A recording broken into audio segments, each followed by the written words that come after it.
அன்பார்ந்த சகோதர சகோதரிகளே, இளைஞர்களே, இது ஒரு வித்தியாசமான மேடை. என் அரசியல் மேடை தான் நான் ஆண்டாண்டு காலமாக பார்த்த மேடை. சினிமா மேடை ஒரு ரெண்டு பார்த்துருக்கேன்.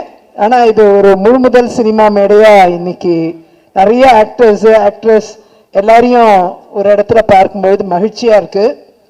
குறிப்பாக நம்முடைய ப்ரொடியூசர் கம் டைரக்டர் திரு தம்பிதுரை அவர்கள் சிறந்த ஒரு பணியை ஆற்றியிருக்காரு.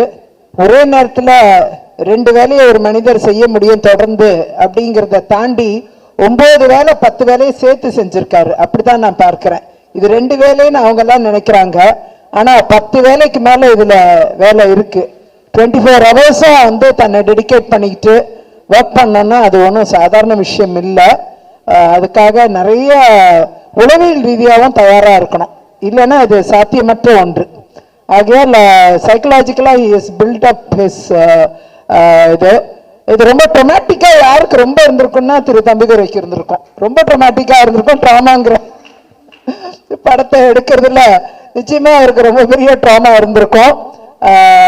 அவ்வளோ தூரம் வந்து ட்ராமாங்கிறது இப்போ நான் வழக்கறிஞர் என்ற முறையில் தினந்தோறும் பார்த்தீங்கன்னா நிறைய ட்ராமாவோட கிளைண்ட்ஸ் வருவாங்க. பொலிட்டீஷியன் முறையில் நிறைய ட்ராமாவோட மக்கள் வருவாங்க எங்களை நோக்கி. இப்போ அவங்க ட்ராமாவை தீர்த்து வைக்கிறதுக்கு என்னால் என்ன செய்ய முடியும்? பொலிட்டீஷியன் முறையில் கலெக்டரை கூப்பிடணுமா, அமைச்சரை கூப்பிடணுமா, இதை சால்வ் பண்ணுறதுக்கு அவங்க ட்ராமாவை தீர்க்கிறதுக்கு நம்ம என்ன செய்யணும்ட்டு வேலை பார்த்துட்டு இருந்து பழக்கப்பட்டிருக்கேன். ஸோ இந்த ட்ராமாங்கிற வேர்டு வாழ்க்கையில் தினந்தோறும் பயன்படுத்துகிற ஒன்றை அமைஞ்சிருச்சு எங்களை போன்றவருக்கு. கிளைண்ட்ஸ் வருவாங்க, சொத்து பிரச்சனையோட வருவாங்க, தனிநபர் உரிமை பறிக்கப்பட்ட பிரச்சனையோட வருவாங்க, நிறைய பிரச்சனைகளோட வருவாங்க, நிறைய ட்ராமாவோட வருவாங்க. அந்த ட்ராமாலேருந்து இவங்களை எப்படி காப்பாத்துறது அப்படின்னு சட்டத்தில் எங்க இடம் இருக்குன்னு தேடி பிடிச்சி அவங்களுக்கு அந்த ட்ராமாவை தீர்க்கிறதுக்கு வழி காணுவோம். அப்படி தினந்தோறும் ட்ராமாவை நான் ஹேண்டில் பண்ற மாதிரி நீங்க ஒவ்வொருத்தரும் ட்ராமாவை ஹேண்டில் பண்ணிட்டு தான் இருக்கீங்க. அது உங்களுக்கே தெரியாம உங்க வாழ்க்கையில நடந்துகிட்டு இருக்கிற ஒன்று. தினந்தோறும் நாம் சந்திக்கிறது ட்ராமா. அந்த ட்ராமாவிலேருந்து ரிலீவ் ஆன சந்தோஷம், ஹாப்பினஸ் வந்துடும்.